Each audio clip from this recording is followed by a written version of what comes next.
Vamos a continuar hablando acerca de las patologías que afectan a la serie blanca de las líneas celulares de la sangre. En primera instancia hemos visto las leucemias.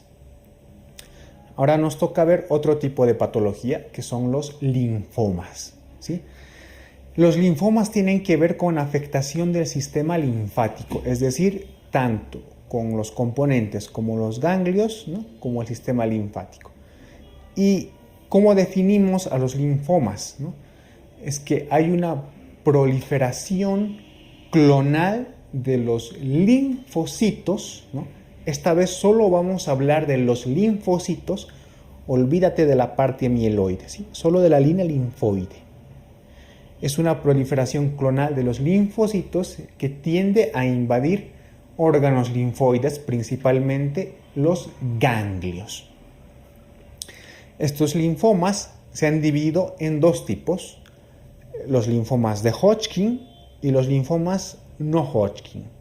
En primera instancia vamos a avanzar la enfermedad de Hodgkin.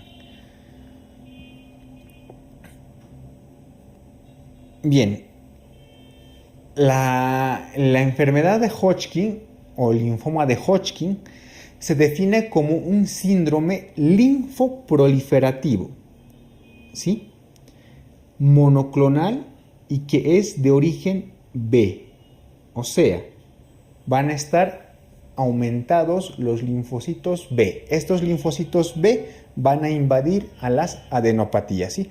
Es un síndrome linfoproliferativo, recuerda, aumento de la proliferación de la línea linfoide, monoclonal de origen B. Es característica de este tipo de linfoma las famosas células de Rett-Steinberg. Recuerda este tipo de células porque ya han caído este año como pregunta en el examen de residencia, ¿sí?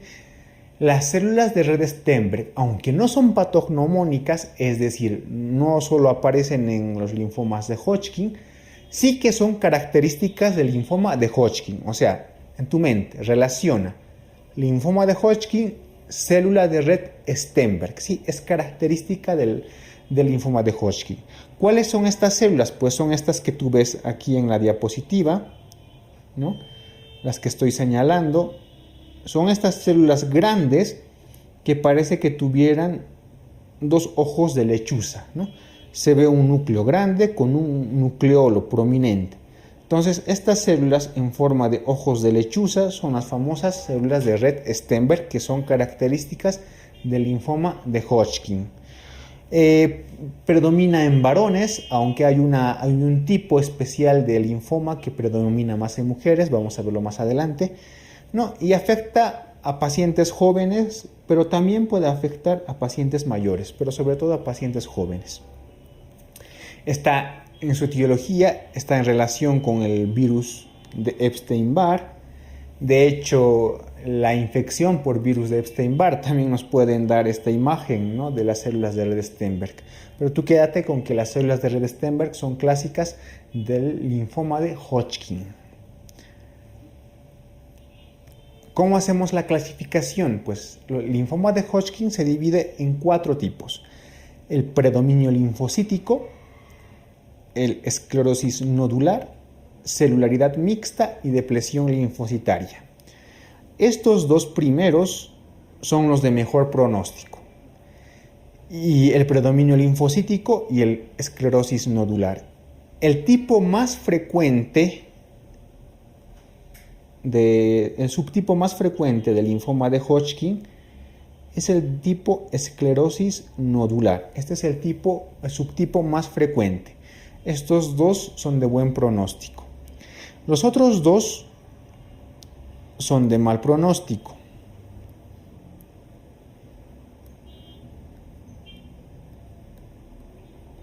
Estos dos son de mal pronóstico, la celularidad mixta y depresión linfocitaria. Y de estos dos, el que tiene peor pronóstico, sin duda, es el de depresión linfocitaria. Los de mejor pronóstico, predominio linfocítico y esclerosis nodular. El más frecuente, esclerosis nodular. Dentro de los de peor pronóstico, celularidad mixta y depresión linfocitaria. Y de esos dos, el de peor pronóstico, el de depresión linfocitaria.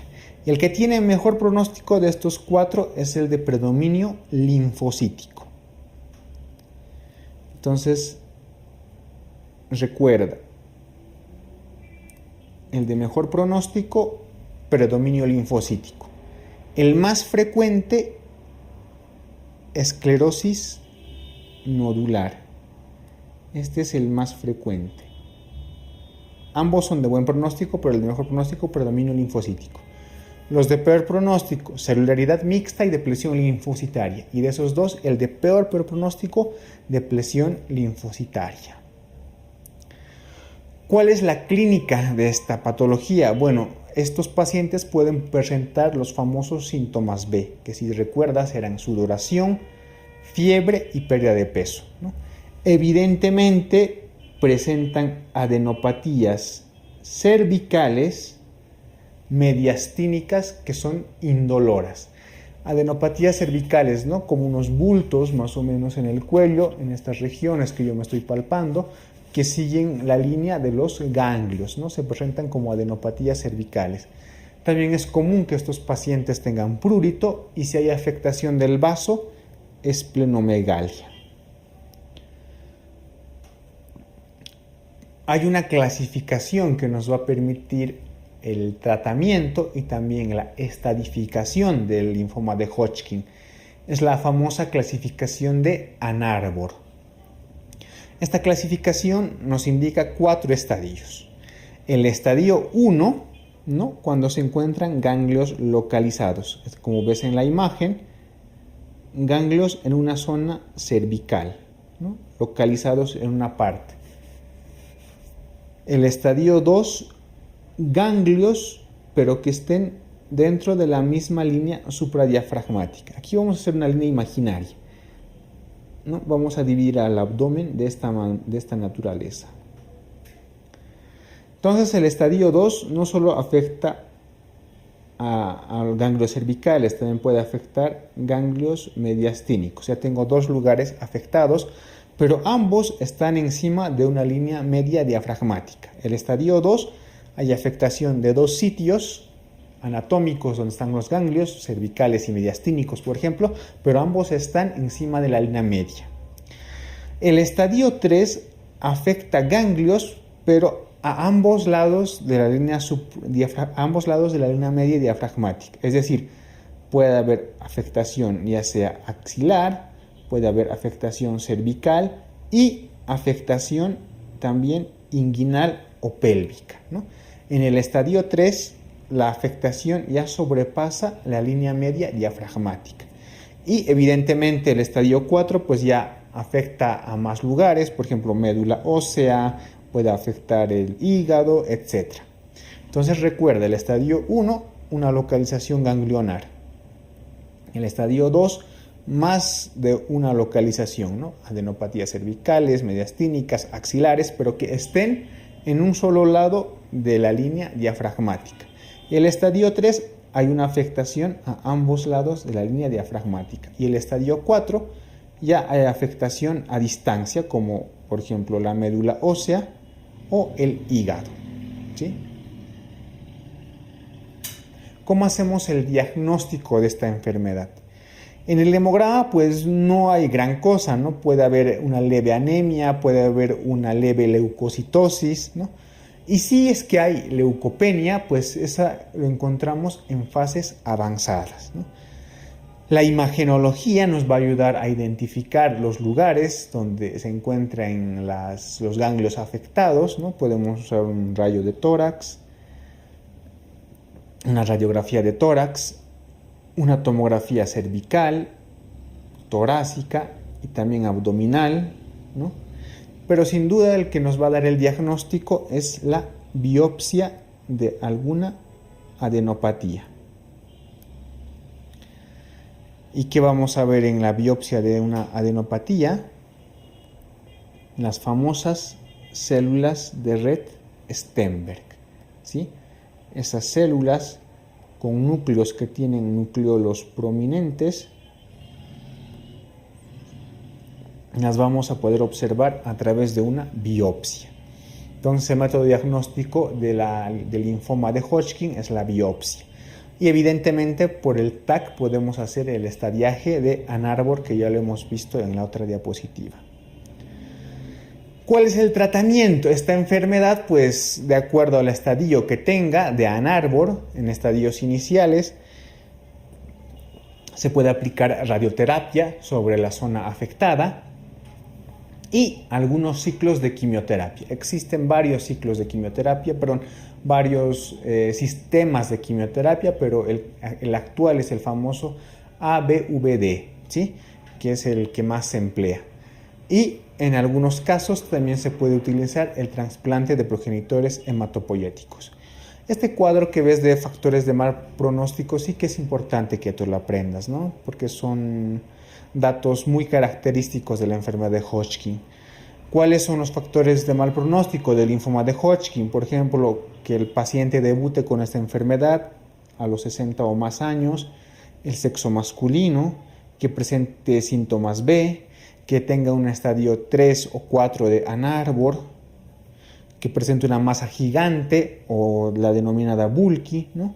O que en el estadiaje histológico veamos que tiene un predominio de celularidad mixta o depresión linfocitaria, que si tú recuerdas eran los subtipos de enfermedad de Hodgkin de peor pronóstico. Entonces, si tienes que recordar algo de este tema, es la célula de Stenberg, característica del linfoma de Hodgkin, que es una enfermedad linfoproliferativa, es decir, solo de la línea linfoide y de origen B, solo los linfocitos B, ¿no? El estadiaje de Ann Arbor es importante, sobre todo para el tratamiento, y el diagnóstico se realiza con una biopsia. Continuando con el estudio de los linfomas, ahora nos toca avanzar los linfomas de tipo no Hodgkin. Bien, vamos a definir a los linfomas no Hodgkin como unas neoplasias linfoproliferativas, es decir, que hay una proliferación de linfocitos solamente, ¿no?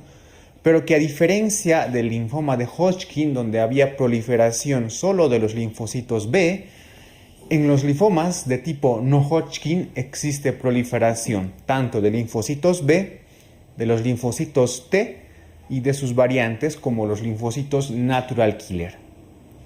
Es decir, existe proliferación de todos los tipos de linfocitos. ¿Cuál es la epidemiología de los linfomas no Hodgkin? Recuerda que los linfomas no Hodgkin son más frecuentes que el linfoma de Hodgkin, ¿no?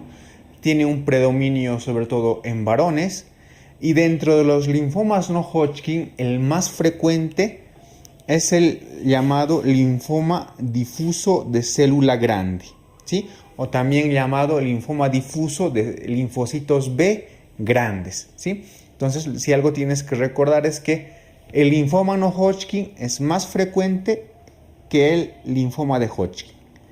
Y dentro de los no Hodgkin, el más frecuente es el linfoma difuso de célula grande.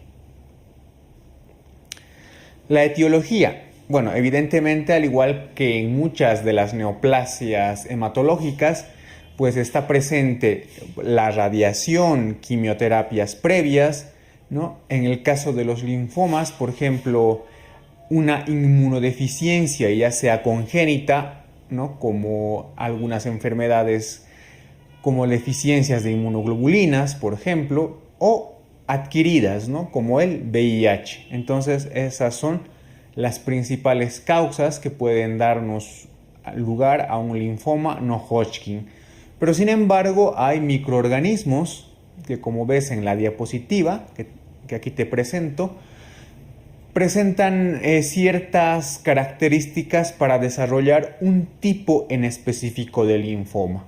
Y esto sí es importante que te lo aprendas. Por ejemplo, el virus de Epstein-Barr, aparte de que está en relación con el linfoma de Hodgkin, que ya te lo he explicado antes, también está en relación con el linfoma de Burkitt, el linfoma de los linfocitos T y los linfocitos natural killer, ¿no? Sobre todo del tipo nasal, el virus ATHLB1, que está en relación con la leucemia, el linfoma de células T del adulto, el VIH, que está en relación con el linfoma difuso de célula grande y también con el linfoma tipo Burkitt, el virus de la hepatitis C, que está en relación con el linfoma linfoplasmocítico, el Helicobacter pylori, que está en relación con el linfoma gástrico de tipo MALT, es decir, un linfoma asociado a adenopatías de mucosas,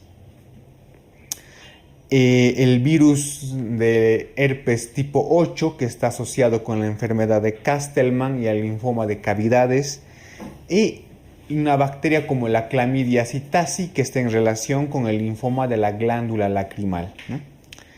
De todos estos virus, claro, los que deberías aprenderte con sus características son la relación del VIH con el linfoma de Burkitt y el linfoma difuso de célula grande, también el Helicobacter pylori, ¿no? Que como vas a llevar en la materia de gastroenterología o en la patología maligna gástrica en cirugía, ¿no? El Helicobacter pylori juega un papel importante dentro de las neoplasias del estómago, ¿no? Y como ves aquí, está en relación con el linfoma gástrico tipo MALT, ¿no? También importante recordarte el virus de Epstein-Barr, ¿no? Que no solo está en relación con el linfoma de Hodgkin, también está en relación con el linfoma de Burkitt y el linfoma de linfocitos T natural killer, sobre todo del tipo nasal. ¿Cómo hacemos la clasificación de los linfomas no Hodgkin? La OMS va a clasificar a los linfomas de acuerdo a la estirpe celular que tengan. Por ejemplo, habrá linfomas que tengan una estirpe de linfocitos B, linfomas que derivarán de los linfocitos T y evidentemente sus variantes como los natural killer.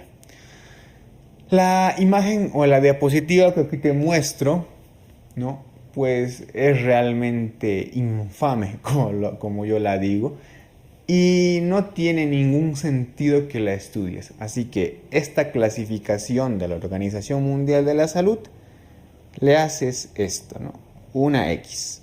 De cara al examen de la residencia, no te conviene repasar esta clasificación. Si realmente tienes interés y tienes tiempo necesario, pues te sugiero que le eches un vistazo, pero más nada.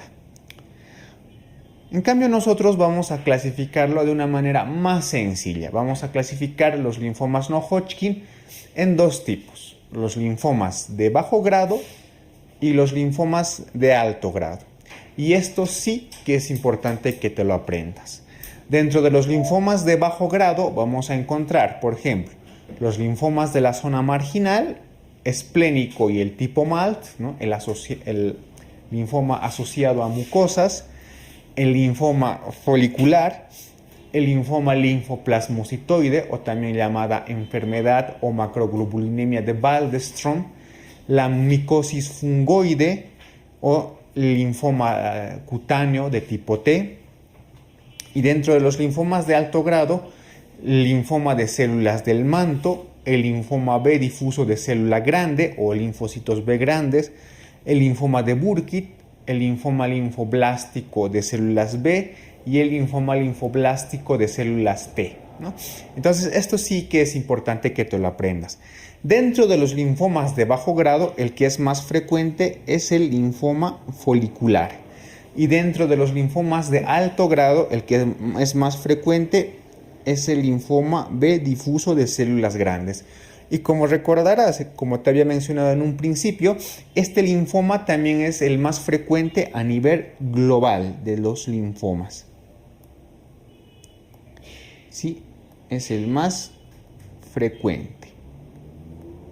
Sí, de todos los linfomas, el linfoma difuso de célula grande es el más frecuente, ¿no? Y dentro de los linfomas de bajo grado, el más frecuente, el folicular. Bien, ¿por qué hacemos este tipo de división? Porque resulta que los linfomas de bajo grado no se caracterizan por tener un crecimiento lento. Es decir, el paciente tiene una supervivencia media bastante larga, ¿sí? Y generalmente no presentan muchos síntomas. La desventaja de los linfomas de bajo grado es que debido a su crecimiento lento, es decir, a que tienen una división mitótica lenta, no tienen una buena respuesta a la quimioterapia. En cambio, los linfomas de alto grado generalmente son más agresivos, es decir, presentan mucha sintomatología, también presentan masas voluminosas, ¿no? Tienen un crecimiento bastante rápido, acelerado, y en general presentan metástasis con mucha frecuencia. Pero estos linfomas de alto grado, debido a su alto índice de mitosis de las células, o sea, de la división de las células, tienen una muy buena respuesta a la quimioterapia. Entonces recuerda, linfomas de bajo grado, linfomas tipo Maltz, el linfoma folicular, la enfermedad de Waldenström y la micosis fungoide, que es un linfoma cutáneo de tipo T. Linfomas de alto grado, el linfoma de las células del manto, el linfoma B difuso de célula grande, recuerda, este es el más frecuente de todos los linfomas, el linfoma de Burkitt, luego tenemos el linfoma linfoblástico de células B y el linfoma linfoblástico de células T. La clínica, bien, evidentemente cada tipo de linfoma puede tener ciertas particularidades, pero hay cosas generales que tienen todos los linfomas no Hodgkin. Por ejemplo, la presencia de adenopatías, la infiltración en el hígado, ¿no? O también en el vaso, afectación de la médula ósea, van a invadir la médula ósea, y expresión leucémica. ¿A qué me refiero con expresión leucémica? Es que generalmente este tipo de linfomas no Hodgkin en la sangre van a presentar leucocitosis, y esta leucocitosis se debe a la invasión de las células neoplásicas en sangre periférica. Por lo tanto, esto se llama expresión leucémica, o sea, la expresión de estas células malignas en la sangre, ¿no? Y de acuerdo a su clasificación, como lo hemos hecho en la otra diapositiva, pues la clínica va a ir variando. Por ejemplo, en los linfomas de bajo grado, los pacientes van a presentar evidentemente adenopatías, esplenomegalia, también expresión leucémica, pero como estos linfomas tienen un crecimiento bastante lento, o sea, los de bajo grado, casi no presentan sintomatología. Incluso algunos pacientes están totalmente asintomáticos. Por el contrario, los linfomas de alto grado, debido a su rápido crecimiento, presentan una historia de enfermedad bastante corta y también presentan mucha sintomatología. Por ejemplo, van a presentar síntomas B, entre los cuales están pérdida de peso, fiebre, sudoración. También van a presentar síntomas compresivos por masa, ¿no? Por ejemplo, van a presentar dolor o obstrucción, ¿no? Y es bastante frecuente la metástasis, es decir, la invasión de órganos fuera del sistema linfático. O sea, un paciente con linfoma de bajo grado te va a venir generalmente con adenopatías, pero sin ningún otro síntoma. Y te va a mencionar de que la historia de las adenopatías es pues bastante larga, ¿no? Meses, incluso años. En cambio, un linfoma de alto grado, al decir en historia de la enfermedad bastante corta, es que te va a mencionar que tiene síntomas, sudoración, pérdida de peso y aparición de adenopatías de reciente data, es decir, meses, incluso semanas, ¿no? ¿Cómo hacemos el diagnóstico de los linfomas no Hodgkin? Evidentemente, como aquí ves en la imagen, hay que realizar una biopsia. La biopsia es la que nos va a dar el diagnóstico definitivo del linfoma no Hodgkin. Tienes que hacer una biopsia pues de una adenopatía. Por ejemplo, en la imagen tú ves dos biopsias. La primera es la de un linfoma folicular y la segunda es la de un linfoma tipo Burkitt, el linfoma folicular con sus respectivos folículos que ahí ves, y el linfoma tipo Burkitt que presenta el famoso cielo estrellado, ¿no? Por así decirlo. Aparte de la biopsia, que es el principal método diagnóstico, vamos a realizar también tipaje de inmunofenotipos de algunas células, por ejemplo de las células B, que tienen expresión CD20, etc., ¿no?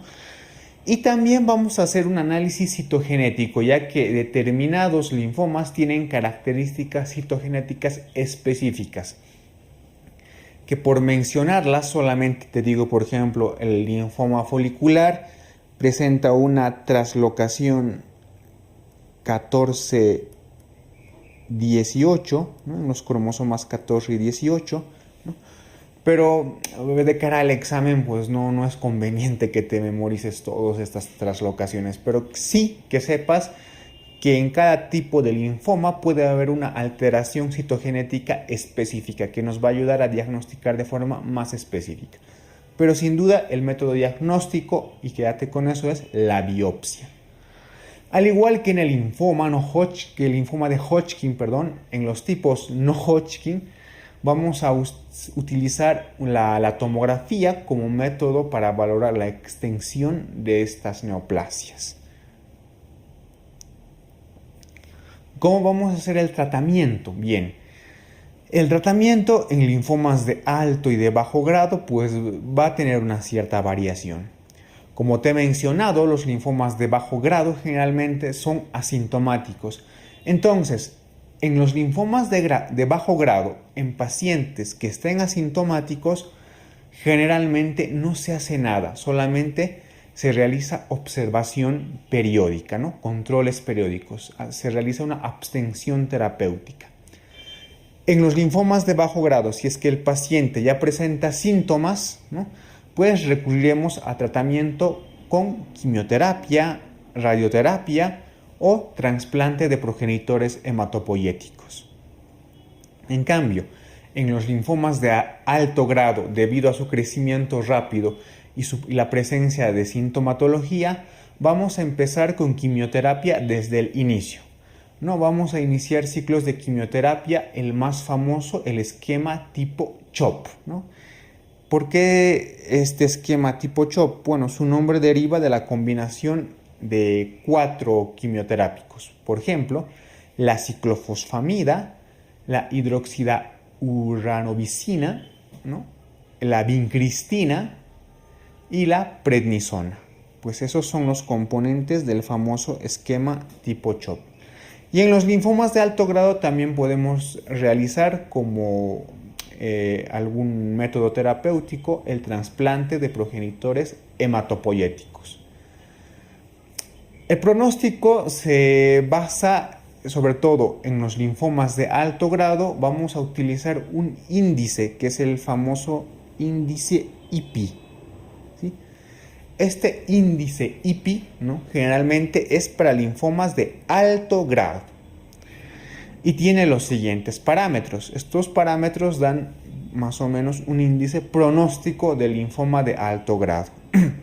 Y dentro de esos parámetros está la edad mayor a 60 años, una LDH elevada, un estadio Ann-Arbor de 3 o 4, localizaciones extralinfáticas mayor a 2 regiones y el estado general malo del paciente, ¿no? Una afectación del estado general malo del paciente.